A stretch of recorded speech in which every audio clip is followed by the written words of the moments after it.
वारकरी संप्रदायातील थोर महात्मे व महाराष्ट्रातील विचारवंतांची दुर्मिळ कीर्तने, प्रवचने, व्याख्याने ऐकण्यासाठी सुरेश महाराज सूळ या यूट्यूब चॅनलला अवश्य सबस्क्राईब करून बेल आयकॉन दाबा. माणसाचं असं असतं, चांगलं म्हणतीलच नियम नाही. कोणाच्याही बद्दल माणसाच्या मुखामध्ये अपशब्द असणारच आहे. विचारच करू नका.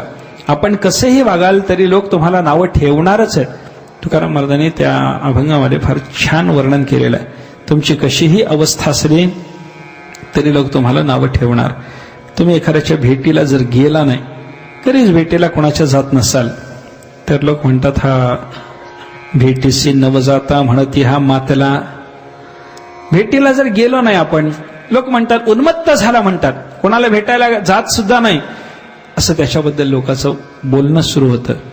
आणि एखादा जर वारंवार आपल्या घरी यायला लागला तर आमच्या घरी येऊन जाऊन यांना आमचं घर सगळं बुडवून टाकलं म्हणतात लोक. भेटायला वारंवार गेला तरी बोलतील, भेटायला गेलाच नाही तरी बोलतील, संतती नसली तरी बोलतील, विपुल संतती असली तरीही बोलतील. निपुत्रिका म्हणती पहा हो चांडाळ, पातकाचे मूळ पोरवडा. दोघांनाही बोलणं लोकांचं आहे. चांगलं वागा, वाईट वागा, चांगली अवस्था असू द्या, वाईट अवस्था असू द्या, कसेही असा तुम्ही, लोक नावं ठेवणारच आहे. म्हणून लोकांनी चांगलं म्हणावं हीही वासना नको, आणि लोकांनी वाईट म्हणू नये हीही वासना नको. समप्रिय सुरत ब्रह्मन् भूतानां भगवान स्वयं इंद्रस्यार्थे कथम दैत्यानवधीत विषमो यथा. सप्तम स्कंदाचीच कथा सुरू होते. या सप्तम स्कंदामध्ये उत्ती म्हणजे वासनाचा विचार आपल्याला पाहायला सापडतो. वेगवेगळ्या पद्धतीच्या जीवाच्या अंतःकरणामध्ये निर्माण होणाऱ्या वासना, त्या वासनाच्या संबंधानं थोडंसं चिंतन या स्कंदामध्ये आहे. वासना तशी दोन प्रकारची आपल्याला पाहायला सापडते. वासना वाईटही आहे आणि चांगलीही आहे. ही दुर्लभ चराचरी सद्वासना, असं ज्ञानेश्वर महाराजांनी सद्वासनेचंही चिंतन आपल्याला सांगितलेलं आहे. चांगली आणि वाईट दोन प्रकारची जी वासना, त्याला मलिन आणि शुद्ध असा शब्द योग वासिष्ठात पाहायला सापडतो. तर आम्हाला उपदेश करताना वसिष्ठाने सांगितलं, वासना द्विधा प्रोक्ता शुद्धा च मलिना तथा मलिना जन्मने हेतु शुद्धा जन्म विनाशिनी. जन्म घ्यायला लावणारी, जन्मजन्मांतर भोगायला लावणारी वासना ती मलिन, आणि जन्मजन्मांतराचा नाश करणारी जी वासना ती शुद्ध. सत्संगाची वासना असेल तर ती शुद्ध वासना, दैवी वासना असेल शुद्ध वासना, मानव वासना असेल तर कदाचित ती मध्यम वासना, आणि आसुर वासना एखाद्याच्या ठिकाणी जर असेल तर ती मलिन वासना आहे, असं चिंतन आपल्याला करता येतं. या मलिन वासनाचं वर्गीकरण करताना योग वासिष्ठामध्ये 3 प्रकारात वर्गीकरण केलेलं आहे. काही लोकांच्या ठिकाणी देह वासना असते, काही लोकांच्या ठिकाणी लोकवासना असते, आणि काही लोकांच्या ठिकाणी शास्त्र वासना असते. 3 प्रकारची वासना मलिन आहे. देहवासना, देहाच्या संबंधानं असलेल्या काही वासना मनुष्याच्या असतात. देह, लोक आणि शास्त्र या ज्या 3 वासना आहेत ना, याच्यात पुन्हा 3 प्रकार शास्त्राने सांगितलेले आहेत योग वासिष्ठामध्ये. देहवासना 3 प्रकारची. देहाच्या ठिकाणी सौंदर्य वासना, देहाच्या संबंधानं बलवासना, आणि देहाच्या संबंधानं पावित्र्य वासना काही लोकांना असते. सौंदर्य वासना, माझा देह सुंदर दिसला पाहिजे ही वासना आहे, म्हणून शरीराला नटवण्याचा प्रकार मनुष्याकडून घडतो. चांगले चांगले कपडे असावेत, केशभूषा चांगली असावी, चेहऱ्यावर काहीतरी वेगवेगळ्या पद्धतीचे आपण साधनं वापरून चेहरा सुंदर करण्याचा प्रयत्न करावा. हा सगळा जो प्रकार आहे सौंदर्य वासनेतून निर्माण होणारा भाग आहे, असं चिंतन शास्त्राचं आहे. सौंदर्याच्या सोबत शरीराच्या संबंधानं दुसरी वासना म्हणजे बलवासना. माझ्या ठिकाणी चांगलं बल असावं, ताकद चांगली असावी, मला वाघाला सुद्धा फाडता यावं, बलवासना आहे. आणि काही लोकांच्या ठिकाणी शरीराच्या संबंधानं सौंदर्य किंवा बलाची वासना न राहता पावित्र्याची वासना असते. माझा देह पवित्र असावा. अनेक तीर्थामध्ये मी या शरीराला बुचकळून काढतो का? शरीर पवित्र व्हावं म्हणून. त्याला गंधाचं लेपन करतो का? पवित्र व्हावं म्हणून. याच्यावर तुळशी रुद्राक्षाच्या माळा घालतो का? शरीर पवित्र व्हावं म्हणून. ही पावित्र्य वासना आहे. देहाच्या संबंधानं सौंदर्य, बल आणि पावित्र्य या 3 वासना मलिनच आहे. शरीराच्या संबंधानं असलेल्या या वासनाच्या जोडीला दुसरी वासना सांगितली मलिन वासनातले, तिचं नाव आहे लोकवासना. लोकवासनेमध्ये सुद्धा 3 पर्व पुन्हा पाहायला सापडतात. लोकांनी मला चांगलंच म्हणावं 1, लोकांनी मला वाईट म्हणू नये 2, आणि लोकांनी माझा पूजा सन्मान करावा 3. अशा 3 प्रकारच्या वासना लोकवासना, जगाच्या पासून असलेल्या या 3 प्रकारच्या वासना मनुष्याच्या अंतःकरणात पाहायला मिळतात. काही लोकांना असं वाटतं की लोकांनी मला चांगलं म्हणावं वाटतं, वाईट म्हणू नये वाटतं, पण लोक कोणाला चांगलं म्हणतील कोणाला वाईट म्हणतील सांगता येत नाही. लोक जैसा लोक धरिता धरवेना. माणसाचं असं असतं, चांगलं म्हणतीलच नियम नाही. कोणाच्याही बद्दल माणसाच्या मुखामध्ये अपशब्द असणारच आहे, विचारच करू नका. आपण कसेही वागाल तरी लोक तुम्हाला नावं ठेवणारच आहे. तुकाराम महाराजांनी त्या अभंगामध्ये फार छान वर्णन केलेलं आहे. तुमची कशीही अवस्था असली तरी लोक तुम्हाला नावं ठेवणार. तुम्ही एखाद्याच्या भेटीला जर गेला नाही, कधीच भेटीला कोणाच्या जात नसाल तर लोक म्हणतात, हा भेटीसी नवजाता म्हणती हा मातला. भेटीला जर गेलो नाही आपण, लोक म्हणतात उन्मत्त झाला म्हणतात, कोणाला भेटायला जात सुद्धा नाही, असं त्याच्याबद्दल लोकांचं बोलणं सुरू होतं. आणि एखादा जर वारंवार आपल्या घरी यायला लागला तर आमच्या घरी येऊन जाऊन यांना आमचं घर सगळं बुडवून टाकलं म्हणतात लोक. भेटायला वारंवार गेला तरी बोलतील, भेटायला गेलाच नाही तरी बोलतील, संतती नसली तरी बोलतील, विपुल संतती असली तरीही बोलतील. निपुत्रिका म्हणती पहा हो चांडाळ, पातकाचे मूळ पोरवडा. दोघांनाही बोलणं लोकांचं आहे. चांगलं वागा वाईट वागा, चांगली अवस्था असू द्या वाईट अवस्था असू द्या, कसेही असा तुम्ही, लोक नावं ठेवणारच आहे. म्हणून लोकांनी चांगलं म्हणावं हीही वासना नको, आणि लोकांनी वाईट म्हणू नये हीही वासना नको. असते माणसाच्या मनावर मात्र अशी वासना असते, लोकांनी चांगलंच म्हणलं पाहिजे वाईट म्हणू नये. आणि तिसरी वासना पूजा सन्मानाची मनुष्याच्या अंतःकरणात असू शकते. या 3 प्रकारच्या लोकवासना. आणि शेवटचा वासनेचा प्रकार आहे शास्त्र वासना. या शास्त्र वासनेमध्ये 3 प्रकार. काही लोकांना पाठ वासना आहे, काही लोकांना अर्थ वासना आहे, आणि काही लोकांना अनुष्ठान वासना आहे. पाठ वासना म्हणजे माझी सगळी शास्त्र मुखपाठ असली पाहिजेत असं काही लोकांना वाटतं. पाठ असावं, वेद पाठ असावेत, शास्त्र पाठ असावेत, पुराण पाठ असावेत, भागवत पाठ असावं, ज्ञानेश्वरी गाथा पाठ असावी. हे पाठ व्यसन झालं, पाठाची वासना झाली मनुष्याला. पाठ वासनेनंतर काही लोकांना असं वाटतं नुसतं पाठ असून काय करायचं, अर्थाविण पोथी वाचून काय, अर्थ कळाला पाहिजे, सगळ्याच्या सगळ्या वेदवचनाचं तात्पर्य आपल्याला कळालं पाहिजे, अशी काही लोकांना अर्थवासना आहे. आणि काही लोक म्हणतात नुसतं पाठ होणंही महत्वाचं नाही, नुसतं अर्थ शब्दाचा नुसता अर्थ कळाला त्यालाही महत्व नाही, तर तो अर्थ आपल्या जीवनात उतरला पाहिजे, त्याचं अनुष्ठान आपल्याला घडलं पाहिजे, असं ज्यांना वाटतं त्यांची आहे अनुष्ठान वासना.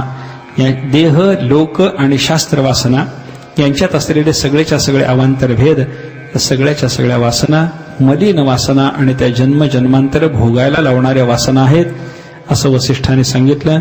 शुद्ध वासना देव आणि साधू पुरुष यांच्या संबंधातली आणि यांच्या संगतीची आहे. देवाच्या संगतीची साधूच्या संगतीची वासना झाली शुद्ध वासना. ती शुद्ध वासना मनुष्याचं कल्याण करणारी आहे. काय वासनेच्या बद्दल दुसरे एक चिंतन आहे. काहींना प्राणवासना आहे, काहींना इंद्रिय वासना आहे, आणि काहींच्या बाबतीमध्ये शरीर वासना आहे.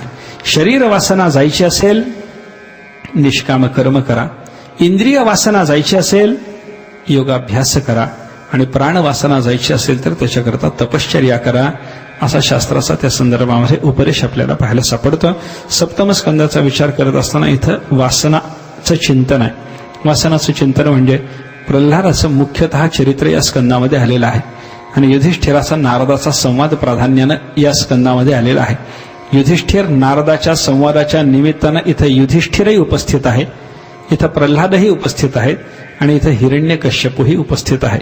हिरण्यकश्यपूचं चरित्र म्हणजे आसुर वासना, प्रल्हादाचं चरित्र म्हणजे दैवी वासना, आणि युधिष्ठिराचं चरित्र म्हणजे मानव वासना.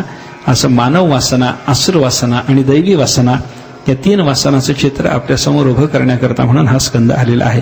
किंवा प्रल्हादाच्या चरित्राच्या निमित्तानं शुद्ध वासना, हिरण्यकश्यपूच्या चरित्राच्या निमित्तानं अशुद्ध वासना, आणि युधिष्ठिराच्या चरित्राच्या निमित्तानं मानव वासना म्हणजे मिश्र वासना, तिचं चित्र आपल्यासमोर या स्कंदानं उभं केलेलं आहे. असे चिंतन काही लोकांनी या स्कंदाच्या बद्दल केलेलं आपल्याला पाहायला सापडतं. 15 अध्याय एकंदर या स्कंदामध्ये आहेत. एका वासनेचं चित्र आपल्यासमोर उभं करायकरता 5 अध्याय आहेत. 5 अध्यायातून हिरण्यकश्यप, 5 अध्यायातून प्रल्हाद आणि 5 अध्यायातून आपल्यासमोर युधिष्ठिर उभे आहेत. हे शुद्ध, अशुद्ध आणि मिश्र किंवा दैवी, आसुर आणि मानव अशा 3 प्रकारच्या वासना आपल्यासमोर उभं करण्याच्या निमित्तानं हे 3 जण आलेले आहेत. असं बघा काय झालं. दितीच्या आणि कश्यपाच्या संसारातून निर्माण झालेले हिरण्याक्ष, हिरण्यकश्यप, हिरण्याक्षाचा वराह रूपानं भगवंतांनी नाश केला. हिरण्याक्षाचा नाश झाल्याच्या नंतर राहिलेला हिरण्यकश्यप, या हिरण्यकश्यपूनं भावाची उत्तर क्रिया केली. आपल्या मातेचं, कुटुंबीजनाचं समाधान करण्याचा प्रयत्न केला. आपल्या सगळ्याच्या सगळ्या सहकार्यानं त्यांना असा उपदेश केला की बाबा जिथं जिथं धर्मकार्य चाललेलं असेल तिथं तिथं जा आणि त्या धर्मकार्याचा विध्वंस करा. कशासाठी? त्याने सांगितलं की आणि या धर्मकार्याच्या आश्रयानंच विष्णू राहतो आणि तो परिपुष्ट होत राहतो.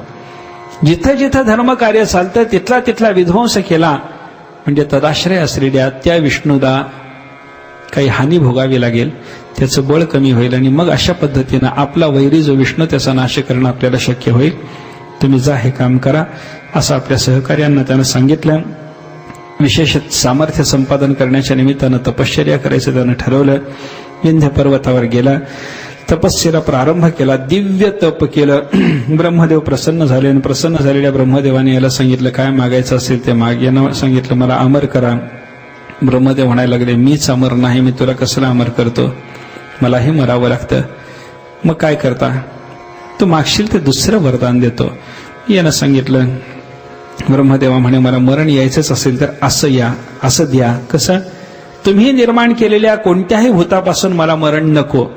मला आत मरण नको, बाहेर नको, दिवसा नको, रात्री नको, शस्त्राने नको, अस्त्राने नको, भूमीवर नको, आकाशात नको, नराकडून नको, पशुकडून नको, सजीवाकडून नको, निर्जीवाकडून मला मरण नको. सुराकडून म्हणजे देवांकडून नको, असुरांकडून नको, सर्पारिकाकडून मला मरण नको आणि युद्धामध्ये मला कोणीही पराजित करणार नाही अशी ही शक्ती मला द्या आणि सर्व जीवांचा, देहींचा एकमात्र अधिपती मी व्हावा ही माझी योग्यता सिद्ध करा. ब्रह्मदेवाला तथास्तु म्हणणं भाग पडलं. ब्रह्मदेव तथास्तु म्हणून निघून गेले आणि अशा पद्धतीनं आपला मृत्यू आपल्याकडे येणार असल्यामुळं आता आपल्याला मरणाची चिंता नाही असा हिरण्यकश्यपूचा विचार झाला. हिरण्यकश्यपू पुन्हा राज्यात आला. अत्याचाराला त्याने सुरुवात केली. त्याचा संसार चालू होता आणि त्या संसारामध्ये त्याला जी आपत्य झाली त्याच्यामध्ये प्रल्हाद भक्तश्रेष्ठ निर्माण झाला. प्रल्हादाला परमात्म्याच्या संबंधाचा अंतःकरणामध्ये प्रेम. लहानपणात प्रल्हाद भगवंताचं भजन करायचा. प्रल्हादाला शिक्षण वगैरे देण्याच्या निमित्तानं हिरण्यकश्यपूनं शुक्राचार्यांची 2 मुलं होते, षंडामार्ग, त्यांची पाठशाळा होती. त्या पाठशाळेत पाठवलं. शुक्राचार्याच्या त्या दोन्ही मुलांना सांगितलं आपल्या आसुर कुळाला योग्य अशा पद्धतीचं शिक्षण माझ्या मुलाला दिलं पाहिजे. त्याने सांगितलं ठीक आहे म्हणे, आसुर कुळाला योग्य अशा पद्धतीचं शिक्षण आम्ही देऊ. नेलं पोराला शिकवायचा प्रयत्न केला. पोराला शिकवायचा प्रयत्न झाला पण पोरग काही शिकतच नव्हतं. आसुर कुळाला उचित अशा पद्धतीचं शिक्षण देण्याचा त्याने प्रयत्न केला पण पोरग भगवत भजनच करायचं. त्यानंही भगवत भजन करायचं. इतर पाठशाळेतल्या सगळ्या मुलांना सुद्धा तो एका ठिकाणी बसवायचा आणि भगवत भजनच करायला सांगायचा. असा क्रम चालला. हिरण्यकश्यपूनं मात्र एका दिवशी आपल्या दोन्ही त्या शिक्षकांना बोलावलं आणि विचारलं म्हणे आमच्या पोराला घेऊन या, काय शिकवताय त्याला एकदा बघायचं म्हणे. बघायचं म्हणल्यानंतर पोराला आणलं. प्रल्हादाला जवळ हिरण्यकश्यपूनं घेतलं आणि विचारलं बाळा काय शिकलास?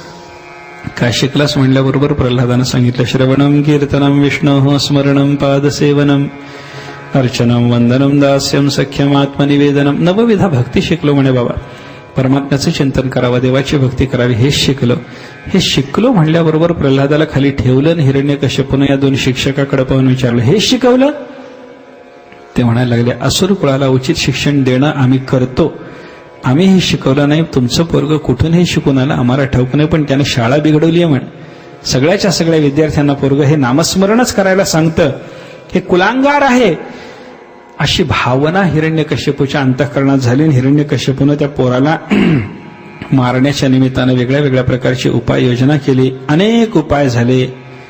त्याला सर्पाच्या कोठडीत टाकलं, त्याला हत्तीच्या पायी तुडवलं, त्याला समुद्रात बुडवण्याचा प्रकार झाला, त्याला अग्नीत जाळणं झालं, त्याला असुराकडून मारायचा प्रयत्न झाला. हिरण्यकश्यपूनं स्वतः त्याच्या छातीत लाथ मारली. पायात धरून परीट जसा धुणं पिळतो तसं हिरण्यकश्यपूनं प्रल्हादाला पिळून पाहिलं, विष दिलं, पर्वतावरून ढकललं. अनेक उपाय झाले, प्रल्हाद मरत नाही. अशी प्रल्हादाची अवस्था. एका दिवशी प्रल्हाद असा असुर बालकांशी बोलत असताना बाकीचे सगळे त्याचे विद्यार्थी मित्र त्याला म्हणायला लागले, प्रल्हादा काय तूही असुर आम्हीही असुरच ना रे? होय. तू याच शाळेत शिकतोस, आम्हीही याच शाळेत शिकतो. होय. तुझे आमचे गुरु एकच आहेत, त्यांचं आपल्याला होणारं मार्गदर्शन समान आहे. पण असं असताना तू हे जे आम्हाला भागवत धर्माचा उपदेश वगैरे करतोस, हे कसं काय तुला ज्ञान प्राप्त झालं सांग ना. प्रल्हादानं सांगितलं, म्हणे आधी ज्ञान ऐकून घ्या. कौमाराचरित प्राज्ञः धर्मान भागवतानिह. अगदी कुमार वयापासूनच मनुष्यानं परमार्थाला सुरुवात केली पाहिजे. रिटायर झाल्यावर परमार्थ करेन भाषा खोटी. त्यावेळेला काय संतांनी सांगितले, जव हे सकळ सिद्ध आहे, हात चालावया पाय तव तू आपुले स्वहित पाहे.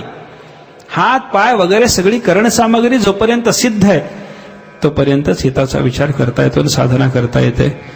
प्रल्हादानं सांगितलं, कुमार वयापासून भागवत धर्माचा आचार पाळायला शिका, भगवत भजन करा. अरे हे तुला कळतं कसं? प्रल्हादानं मग कथा सांगितली. माझे पिताश्री तपस्येला निघून गेले, त्यावेळेला मातेच्या उदरामध्ये मी होतो आणि अशा अवस्थेत इंद्रानं आमच्यावर आक्रमण केलं.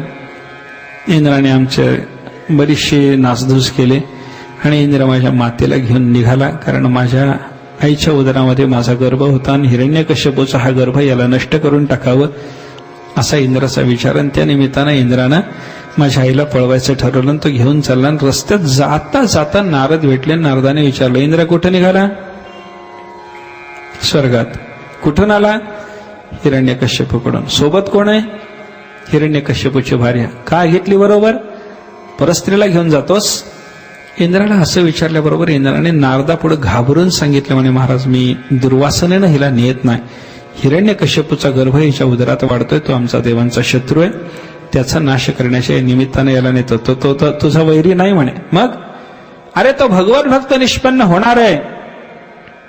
कश्यपाने तसंच दितीला सांगितलंय, तुझ्या पोटी जन्माला येणारी 2 मुलं जरी नराधम निघाली तरी 2 मुलापैकी एका मुलाला होणाऱ्या संततीतला एक मुलगा भगवत भक्त आणि देवाच्या बरोबर ज्याचं यश गायलं जाईल असा निघणार आहे. असा दितीला वर आहे, तो हिच्या गर्भात आहे, भगवत भक्त आहे हा. याला सोड. दितीला न्यायचं कारण नाही. कुठं सोड? इथंच सोड, मी घेऊन जातो हिला.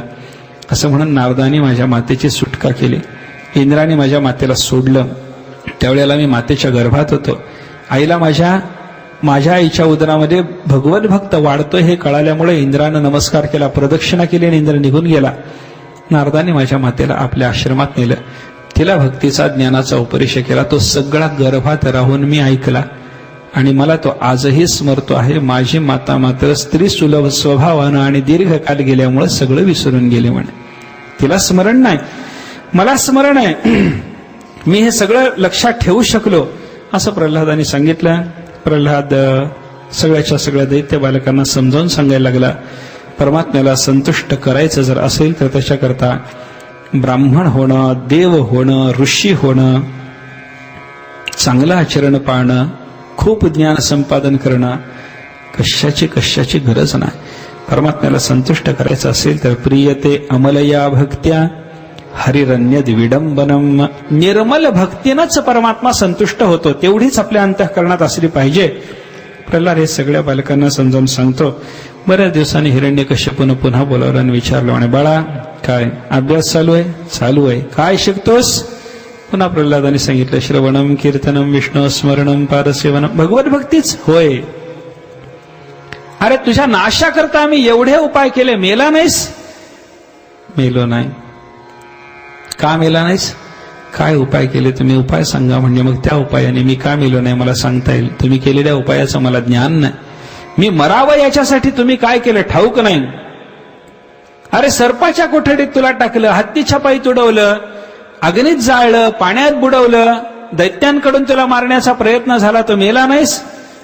प्रल्हाद म्हणतो, हा आता कारण सांगतो म्हणे. त्या कारणाने या निमित्ताने मी का मेलो नाही कारण सांगतो. गजेपि विष्णुर भुजगेपि विष्णु जलेपि विष्णुर ज्वलनेपि विष्णु त्वयि स्थितो दैत्य मयि स्थितश्च विष्णु विना दैत्य गणोपि नास्ति.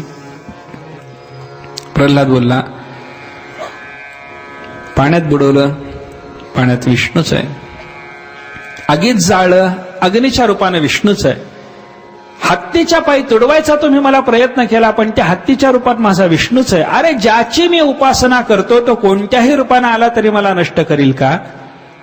शेवटी हिरण्यकश्यपूला प्रल्हादाने सांगितलं, तो सर्व व्यापक असल्यामुळं त्वयि स्थितो दैत्य मयि स्थितश्च, तो तुमच्यातही आहे, तो माझ्यातही आहे, तो सर्वत्र आहे. जळी स्थळी काष्ठी पाषाणी सगळ्या ठिकाणी आहे.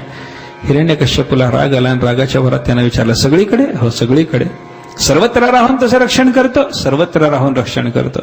या स्तंभातही आहे? बाजूचा एक खांब दाखवला आणि या खांबातही भगवान आहे का असं विचारल्याबरोबर प्रल्हादाने उत्तर दिलं, म्हणे या स्तंभातही आहे आणि या स्तंभातही परमात्मा आहे. म्हणल्याच्या बरोबर हिरण्यकश्यपूने स्तंभावर अशी लाथ मारले, स्तंभ कडकडला आणि त्याच्यातून भगवान नृसिंह रूपानं प्रगट झाले.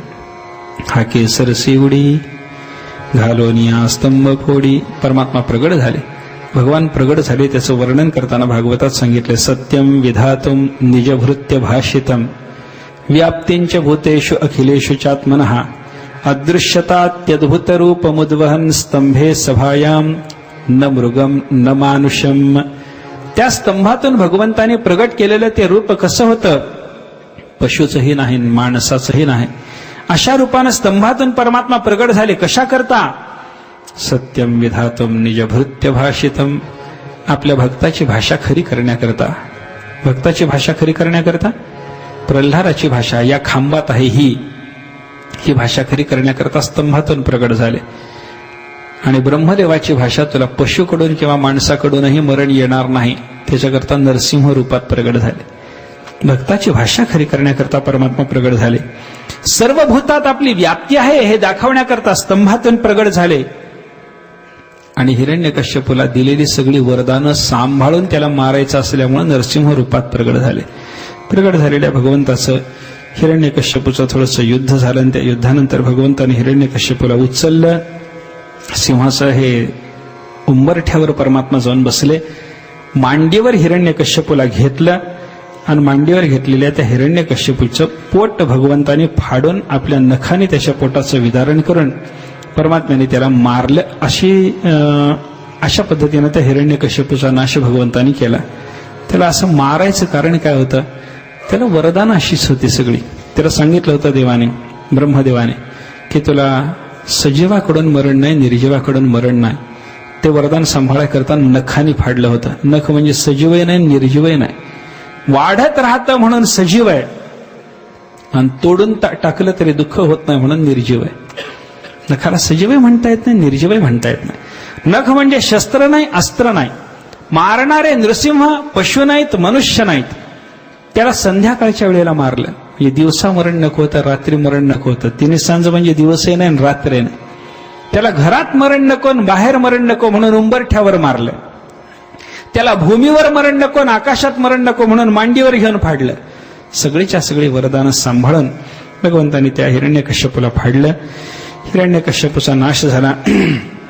सगळ्या देवांना आनंद झाला. देवांनी पुष्पवृष्टी केली. परमात्माशी हिरण्यकश्यपूच्या नाशाच्या नंतर त्याच्या पोटातली आतड्याची माळ काढून आपल्या गळ्यात घालून सभेमध्ये रागानं फिरत होते.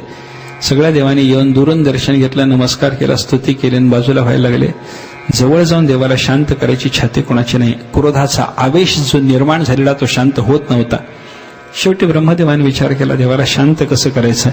एक विचार ब्रह्मदेवाच्या मनात आला, माणूस कितीही रागावला तरी माणसाचं असं असतं, बायकोला पाहिलं की शांत होतो असं आहे म्हणतात बरं का. व्यवहारामध्ये असा नियम आहे म्हणतात. आमचे गुरुजी त्याला विनोदानं असं म्हणायचे की विंचू कितीही तोऱ्यात चालला तरी पाल पाहिल्याबरोबर शांत होतो म्हणे. त्याबरोबर नवीन अवतार देवाचा झालेला म्हणून देवाला औक्षवण करण्याकरता औक्षवणाचं ताट सोबत घेतलं. लक्ष्मी माता निघाल्या.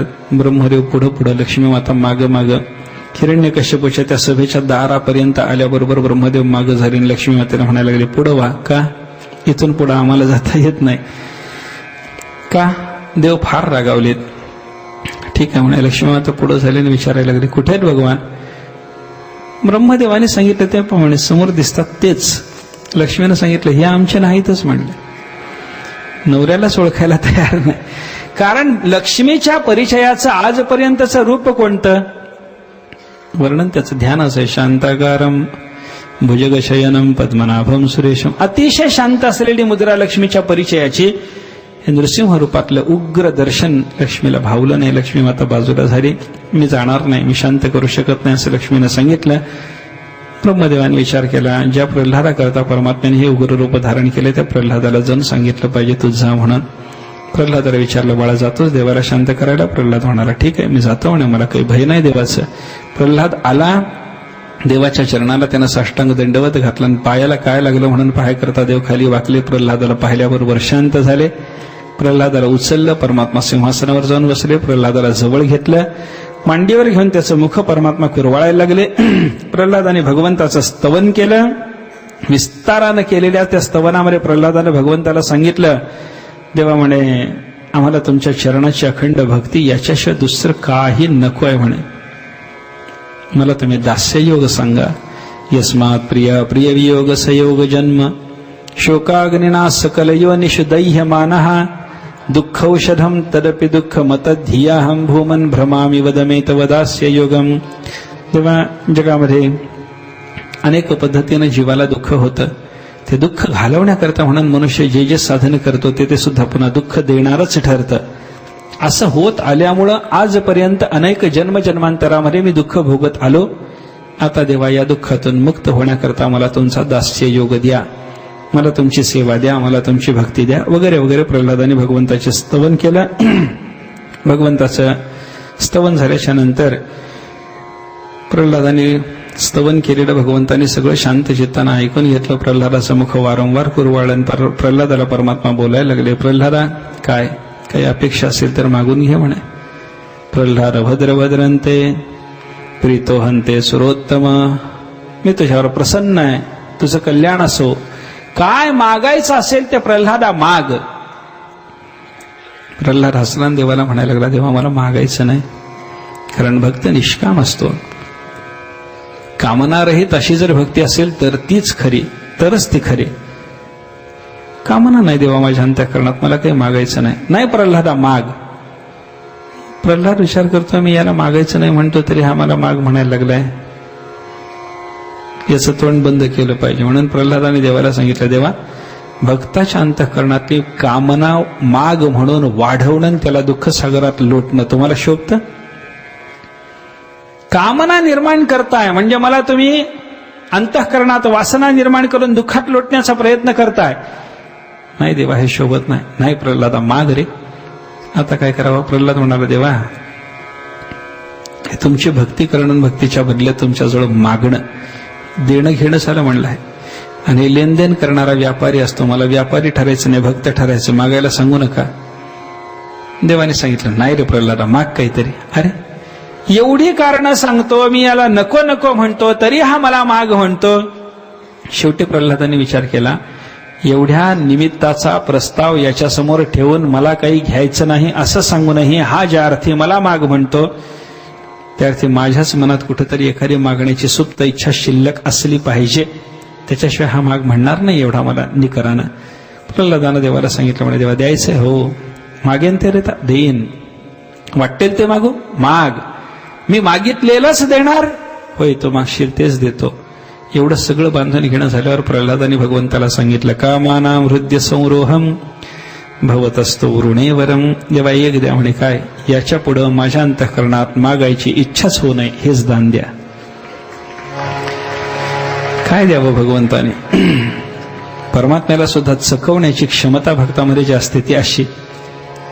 तुकाराम महाराजांनी सुद्धा देवाला असंच सांगितलं. अनेक वेळेला तुकाराम महाराजांच्या मागं देव लागला होता. म्हणसी काही मागा, काही मागा, काही मागा, काही मागा. नको नको म्हणून महाराज थकले. तेव्हा शेवटी देवाला तुकाराम महाराजांनी हेच सांगितलं, मागणे ते सरे ऐसे करी देवा, नाही तरी सेवा सांगा पुढे. माझ्या अंतःकरणातली मागण्याची वासनाच सरली पाहिजे. भगवंतावर प्रल्हादावर परमात्मा संतुष्ट झाले. प्रल्हादाला म्हणायला लागले, नाही प्रल्हादा काहीतरी माग रे. प्रल्हादानं सांगितलं, देवा तुम्ही देणारच असाल तर एक करा म्हणे. काय? आजपर्यंत माझ्या पित्याने तुमचा फार मोठा अपराध केला, त्याच्यामुळे कदाचित त्याचं अकल्याण होण्याची शक्यता आहे, पण कृपा करा आणि माझ्या पित्याचंही भलं झालं पाहिजे एवढी व्यवस्था करा देवा.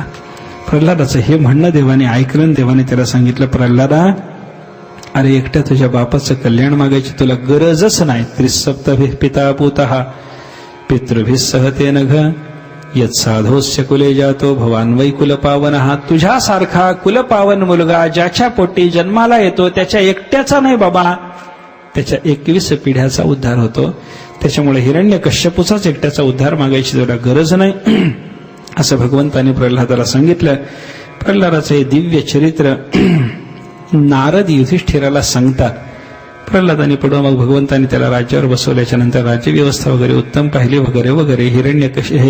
हिरण्यकश्यपूच्याच पोटी जन्माला आलेला असूनही दैव वासना या प्रल्हादाच्या अंतःकरणात असल्यामुळं प्रल्हादानं केलेली भगवत भक्ती, त्याच्यामुळे त्याच्यावर भगवंताचा झडलेला निरतिशय स्नेह, हे सगळ्याच्या सगळं वर्णन नारदाने केल्याच्या नंतर युधिष्ठिर हे ऐकतात आणि त्यांचं तोंड बारीक झालं. देवाची केवढी कृपा म्हणे याच्यावर, प्रल्हादावर भगवंताची केवढी कृपा. याच्याकरता स्तंभातून देवाने प्रगट व्हावं. नारदाने युधिष्ठिराच्या चेहऱ्याकडे पाहिलं आणि विचारलं, काय झालं? नाही म्हणे, देवा केवढी कृपा, देवाची केवढी कृपा या प्रल्हादावर. केवढी कृपा म्हणजे? अरे स्तंभातून त्याच्याकरता परमात्मा प्रगट होतो. नारद म्हणायला लागले, अरे वेडा का काय युधिष्ठिरातून? अरे त्याच्याकरता एकदा स्तंभातून प्रगट झाला असेल, पण कायम तुझ्या घरी येऊन राहतो ना. द्वारकेचा राणा पांडवा घरी असे ना. युयम नृलोके बतभूरी भागाः लोकम पुनाना मुनयोभियन्ति येषां ग्रहानावसती ती साक्षात गूढम परम ब्रह्म मनुष्यलिंगम. मनुष्य चिन्ह धारण करणारा गुप्त रूपातला परमात्मा तुमच्या घरी राहत असल्यामुळं तुमच्या घरी सगळ्या जगाला पवित्र करण्याची शक्ती असणारे महात्मे वारंवार येत राहतात. तुम्हीच खरे भाग्यवान. मग युधिष्ठिराला थोडंसं समाधान वाटलं. युधिष्ठिरानं मग पुढे धर्मराजांना युधिष्ठिरानं पुढे नारदांना वेगवेगळे प्रश्न विचारले. मनुष्याने काय धर्मांचं पालन करायचं असतं? ब्राह्मण, क्षत्रिय, वैश्य, शूद्र हे 4 वर्ण आपल्याकडे सांगितले. 4 वर्णाला काही धर्म वेगळे वेगळे आहेत का? पुरुषाच्या शिवाय स्त्रीच्या करता काही वेगळा धर्मविचार सांगितलाय का? ब्रह्मचर्य, वानप्रस्थ वगैरे जे आश्रम आहेत, या आश्रमाच्या संबंधानं काही धर्मनिरूपण आहे का? युधिष्ठिराने असं विचारल्याच्या नंतर नारदाने त्याला सगळ्या धर्माचा उपदेश केला. गृहस्थाश्रमामध्ये गृहस्थांनी कसं वागायचं. गृहस्थ आश्रम बाकीच्या सर्व आश्रमांचा उपजीव्य आश्रम आहे. बाकी सर्व आश्रमांना उपजीव्य असल्यामुळं गृहस्थाश्रमावर सर्वांची जबाबदारी आहे. गृहस्थाश्रमानं निष्पन्न केलेलं अन्न, मिळवलेलं आणि निष्पन्न केलेलं अन्न, याच्यावर केवळ त्याचा एकट्याचा अधिकार नाही, समाजातल्या सगळ्या घटकांचा अधिकार आहे. ब्रह्मचार्यालाही अन्न देणं गृहस्थाचाच धर्म, वानप्रस्थाला अन्न देणं गृहस्थाचाच धर्म, संन्याशाला अन्न देणं गृहस्थाचाच धर्म. म्हणून सगळ्यांना अन्न देणारा, अन्न देण्याची जबाबदारी वाहणारा असा जर गृहस्थ असेल तरच त्याचा गृहस्थाश्रम धन्य, असं चिंतन नारदाने सांगितलंय. गृहस्थाला मोक्ष प्राप्ती करता त्यानं संसार करावा, पण संसारामध्ये अनासक्त वृत्तीनं वागावं. मनुष्याला क्रियाद्वैत कधीही करून चालत नाही, भावाद्वैत सदा असावं. भावाद्वैतम सदा कुर्यात क्रियाद्वैतन न करहिचित. कधीही क्रियेमध्ये समानता आणता येत नाही. मोक्ष प्राप्ती करता अद्वैत पाहिजे, पण हे भावनेत असावं, क्रियेत चालत नाही. भावनेत अद्वैत असावं. सर्वत्र परमात्मा ही भावना असावी. सर्वत्र समान क्रिया करता येत नाही. तुम्ही बघा, विद्याविनय संपन्ने ब्राह्मणे गविहस्तिनी शुनिचैव श्वपाकेच पंडिताः समदर्शिनः. सर्वत्र समदर्शन, सर्वत्र परमात्म्याची भावना करा.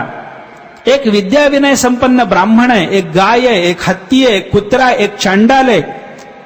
सर्वांच्या ठिकाणी परमात्मा पहा म्हणून सांगितलंय. समान भावना करा, पण समान क्रिया करता येते का? करता येत नाही.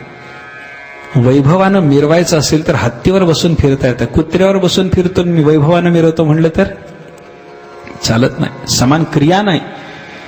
गाईच्या दुधाने देवाला अभिषेक करता येईल, कुत्रीचं दूध घेऊन देवाला अभिषेक करतो, चालेल? चालत नाही. विद्याविनय संपन्न ब्राह्मण, गाय, हत्ती या सर्वात परमात्मा आहे. म्हणून गायीचा चारा ब्राह्मणापुढे, ब्राह्मणाचं पंचपक्वान्नाचं ताट गायीच्या पुढे ठेवलं चालेल? चालत नाही. म्हणून भावाद्वैतम सदा कुर्या, मनुष्यानं भावनेत अद्वैत आणावं. क्रियाद्वैतन न करहिचित. तिथं तिथं परमात्मा आहे ही गोष्ट खरी जरी असली तरी ज्या रूपात तो इथं आलेला आहे आपल्या समोर, त्या रूपाला सुखकर होईल अशीच क्रिया करावी लागते. क्रियेमध्ये अद्वैत नाही, भावात अद्वैत असावं. त्याच्यानं त्याला कल्याण साधता येतं. असा सगळा उपदेश करून त्याच्यानं त्याला कल्याण साधता येतं. असा सगळा उपदेश करून युधिष्ठिराचं चरित्र संपवून इथं मग सप्तम स्कंदाची कथा संपते. राजोवाच स्वायंभुवस्य गुरुवंशोऽयं विस्तराच्छ्रितः यत्र विश्वसृजां सर्गो मनोनन्यान् वदस्वनः. अष्टमस्कंदाची कथा सुरू होते. या अष्टमस्कंदामध्ये मन्वंतर नावाच्या पुराण लक्षणाचा विचार आहे. मन्वंतर आणि सद्धर्म. मन्वंतराची व्याख्या अशी केलेली आहे, मन्वंतर म्हणजे सद्धर्म.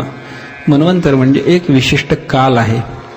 ही कृत, त्रेता, द्वापार युगी ही 4 युगाची चतुर्युगी 71 वेळाला फिरली म्हणजे एक मन्वंतराचा कालावधी होतो. हे आपण परवा पाहिलं. एवढा सगळा कालावधी, या एवढ्या सगळ्या कालावधीमध्ये एक मनु असतो. ज्ञानदेव तुकाराम. मन्वंतराच्या संदर्भातला विचार थोडासा आपल्याला पाहायचा आहे. मन्वंतर म्हणजे सद्धर्म. एवढा एक मन्वंतराचा जणू असतो. त्या काळातले विशिष्ट सप्तर्षी असतात, त्या काळातल्या ठराविक एक इंद्र असतो, त्या काळातल्या ठराविक देवता असतात, त्या काळात होणारा ठराविक असा एक भगवंताचा अवतार असतो. आणि या सगळ्यांच्याकडून जे सद्धर्म स्थापन होतं त्या सगळ्याच्या सगळ्याला मिळून मन्वंतर असं म्हणायचं आहे. हा सद्धर्माचा विचार सांगितला कशा करता? चिंतन असं आहे, मागच्या स्कंदामध्ये सांगितलेलं जे वासनेचं चित्र आहे त्या सगळ्या वासनाचा क्षय होण्याकरता सद्धर्माचं अनुष्ठान उपयोगी आहे. वासनाचा क्षय व्हायचा असेल तर त्याच्याकरता सद्धर्म पाहिजे आणि वासना क्षीण झाल्याच पाहिजेत. वासनानाम क्षयो मोक्षः. अंतःकरणात जीवाच्या निर्माण होत राहणाऱ्या वासना क्षीण होणं यालाच मोक्ष म्हणतात. वासना क्षीण झाल्याशिवाय परमानंद प्राप्ती किंवा दुःखाची कायमची निवृत्ती या दोन्ही गोष्टी शक्य नसतात आणि त्याच्याकरता वासनेचा क्षय जर साधायचा असेल तर त्याच्याकरता सद्धर्मानुष्ठान पाहिजे. हे सद्धर्मानुष्ठान कशा कशा पद्धतीनं कुणी कुणी केलं याचं चरित्र या स्कंदामध्ये आपल्याला पाहायला सापडतं. प्राधान्याने या स्कंदामध्ये 3 चरित्र आहेत. एक चरित्र आहे गजेंद्राचं, दुसरं चरित्र आहे बलिराजाचं आणि तिसरं चरित्र आहे मत्स्यावतारात भगवंताने ज्याला उपदेश केला त्या सत्यव्रत नावाच्या राजाचं. या तिघांचं चरित्र इथं आहे. गजेंद्राच्या चरित्रातूनही एक सद्धर्म आपल्याला दिसतो. बलिराजाच्या चरित्रामध्ये 2 सद्धर्म दिसतात आणि सत्यव्रताच्या चरित्रामध्ये एक सद्धर्म दिसतो. असं सद्धर्माचं चिंतन सांगण्याकरता आलेली ही तीन चरित्र, पण 4 प्रकारचा सद्धर्म आपल्याला इथं उपलब्ध व्हायला लागला. काय काय दिसतं? गजेंद्राचं चरित्र पाहिलं ते विस्तारानं आपण पाहू त्यावेळेला आपल्याला लक्षात येईलच. गजेंद्राच्या चरित्रामध्ये आपत्तीच्या काळामध्ये भगवंताचंच स्मरण करणं या सद्धर्माचं चिंतन आपल्याला पाहायला सापडतं. गजेंद्रावर आलेल्या संकटाच्या काळामध्ये गजेंद्रानं इतर कोणाचं चिंतन न करता भगवंताचं चिंतन केलं म्हणून वासनाक्षय होऊन त्याला परमात्म्याची प्राप्ती झाली. हे त्याचं चरित्र आपल्याला शिकवतं. बलिराजाच्या चरित्रामध्ये मात्र 2 धर्माचं अनुष्ठान आपल्याला दिसतं. संपत्ती असताना सर्वस्वाचं दान द्यावं हेही बलीचं चरित्र शिकवतं आणि आपत्तीत असतानाही मनुष्यानं वचन मोडू नये हेही बलीचं चरित्र शिकवतं. कसल्याही आपत्तीत माणसाने वचन मोडायचं नाही. तुकाराम मला सांगतात, वचना फिरती अधमजन. मनुष्य अधम असला, निकृष्ट असला, हलक्या मनाचा असला तरच तो वचनाच्या बाबतीमध्ये फिरू शकतो, वचन बदलू शकतो, वचन मोडू शकतो. दिलेलं वचन आपत्तीच्या काळातही मोडायचं नाही हाही सद्धर्म आणि संपत्तीच्या काळामध्ये आपल्याजवळ जे काही असेल ते सर्वस्व दान करून टाकायचं हाही सद्धर्म. या 2 सद्धर्माचं शिक्षण देणारं बलीचं चरित्र आहे.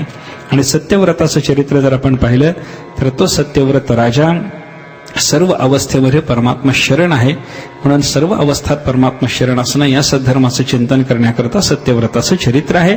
एकंदर 4 प्रकारचा सद्धर्म सांगण्याकरता आलेली 3 महात्म्यांची चरित्र याने युक्त असलेला हा स्कंद आहे. अजून एक महत्वाची गोष्ट आहे. धर्माचा विचार करत असताना कलियुगात महत्वाचा धर्म म्हणजे दान. दानमेकं कलयुगे. कलियुगामध्ये धर्म जो उभा आहे तो दान नावाच्या एका पायावरच उभा आहे. दान नावाच्या धर्माचंही चिंतन या स्कंदामध्ये आपल्याला पाहायला सापडतं. दान कोण कोण देतो? बलीसारखा राजा तोही दान देतो, अनेक देवदेवता त्याही दान देतात, प्रकृतीही दान देते. याच स्कंदामध्ये समुद्र मंथनाचं चरित्र येतं. तेव्हा समुद्र मंथन झालं आणि समुद्रातून दिव्य दिव्य अशी रत्न निघाली. याचा अर्थ समुद्रासारखी प्रकृतीही आपल्याला काहीतरी दान द्यायला सिद्ध आहे. परमात्मा दान देतो, प्रकृती दान देते, जीव दान देतो. अशा अनेकांचं जे दान, हा दान नावाचा सद्धर्म आपल्याला अनेकाच्या पासून शिकण्यासारखा आहे. असं सद्धर्माचं शिक्षण देण्याकरता, वासनाचा क्षय करण्याकरता उपयोगी असलेला सद्धर्म आपल्याला शिकवण्याकरता हा स्कंद येतो.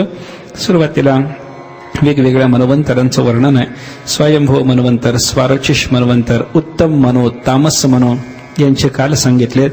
या तामस मनवंतरामध्ये हरिमेधा ऋषीपासून हरिणीच्या ठिकाणी परमात्म्याचा हरी नावाचा अवतार झाला, असं वर्णन इथे शुकाचार्यांनी केलं. याच्यावर परीक्षिताने विचारलं की हा हरी अवतार कोणाकरता? गजेंद्राचा उद्धार करण्याकरता. हा गजेंद्र कोण, त्याचा उद्धार कसा, वगैरे वगैरे विचारल्यावरून गजेंद्राची कथा 1-2-3 अध्यायामध्ये इथे शुकाचार्यांनी सांगितलेली आहे. त्रिकुट पर्वतावर राहणारा हा गजेंद्र एक बलाढ्य हत्ती होता. एका उपवनामध्ये राहत होता. त्याचं उपवन स्वर्गातल्या नंदनवनाच्या पेक्षा सुद्धा समृद्ध होतं. त्या उपवनात राहणारा हा गजेंद्र विपुल शक्ती संपन्न होता. अनेक हत्तींचा त्याचा परिवार होता. त्या सगळ्या हत्तींच्यासह त्याला एकदा जलक्रीडा करण्याची इच्छा झाली म्हणून एका सरोवरात आला.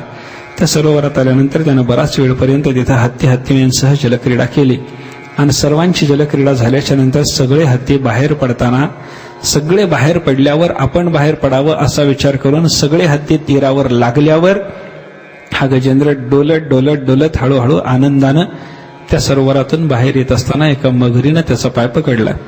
मगरीनं त्याचा पाय पकडल्याच्या नंतर गजेंद्रानं थोडासा आपल्या बळानं त्या मगरीला हिसडा मारून बाहेर येण्याचा प्रयत्न केला, पण मगरीच्या तावडीतून त्याची सुटका स्वतःला त्याला करून घेता येत नाही.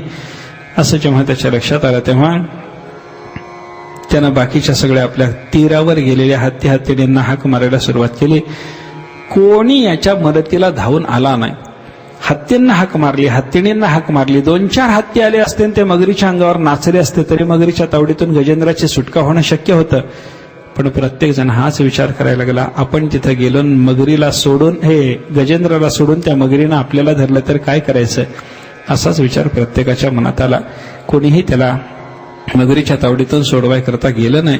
गजेंद्रालाच कोणी सोडवायला जात नाही असं समजायचं कारण नाही. आपण प्रत्येकाने कालाच्या तावडीत जाताना कुणालाही हाक मारली तर कोणीही येत नाही, कोणी येत नाही.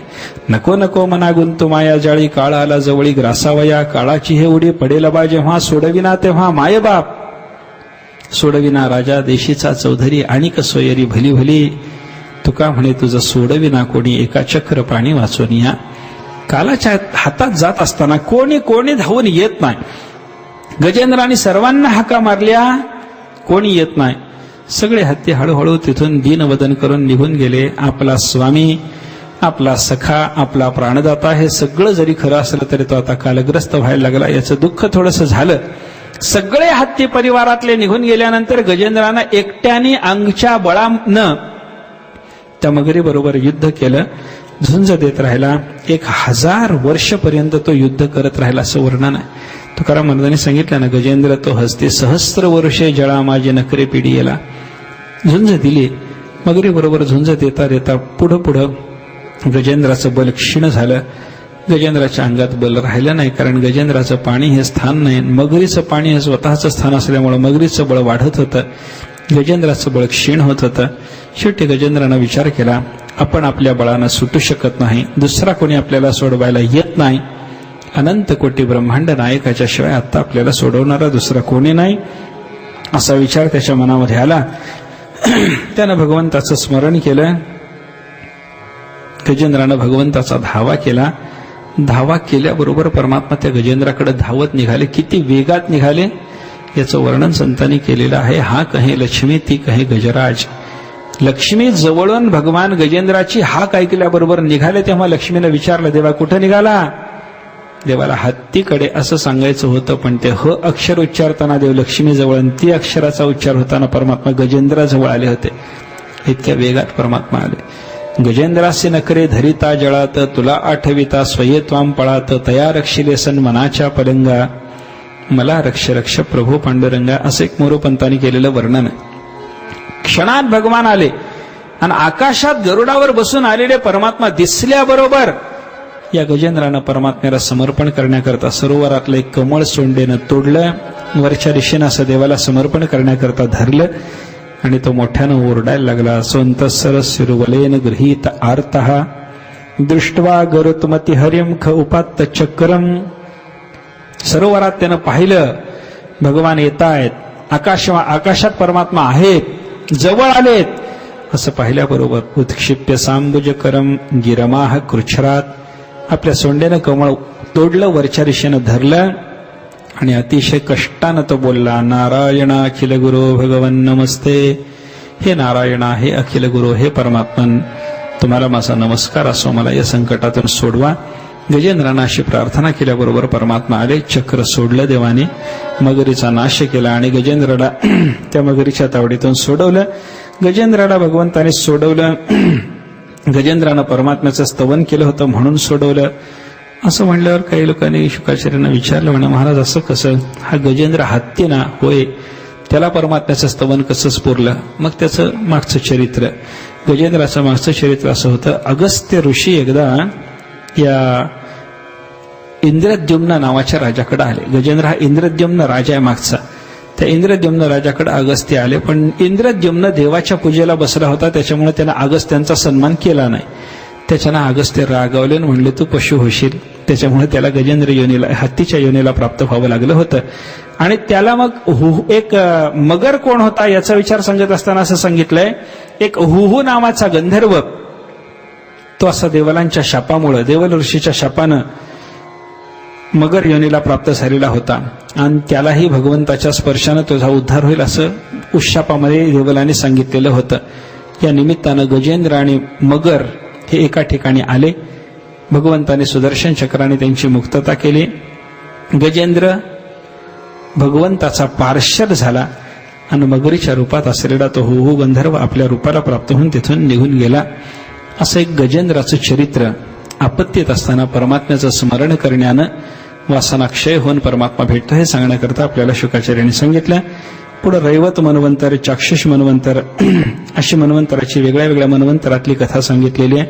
या चाक्षुष मनवंतरामध्ये सगळ्यात महत्वाची गोष्ट घडली म्हणजे समुद्राचं मंथन घडलं. समुद्राचं मंथन कशा करता करावं लागलं, वर्णन असं आहे की बाबा इंद्राचं सगळं ऐश्वर्य समुद्रात पडलं होतं. कशामुळे पडलं त्याचं वर्णन असं आहे की एकदा दुर्वास ऋषी स्वर्गात गेले असताना रस्त्यानं ते चालले होते. समोरून इंद्र ऐरावतावर बसून आला. त्यानं दुर्वासानं पाहिलं, उतरून नमस्कार केला.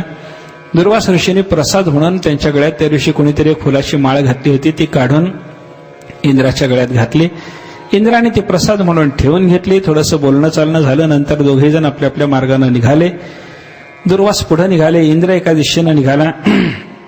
इंद्राने गळ्यातली ती फुलाची माळ काढली आणि विचार करायला लागला, काय म्हणे दुर्वासाने मला देऊन दिलं काय, एक सामान्य फुलाची माळ.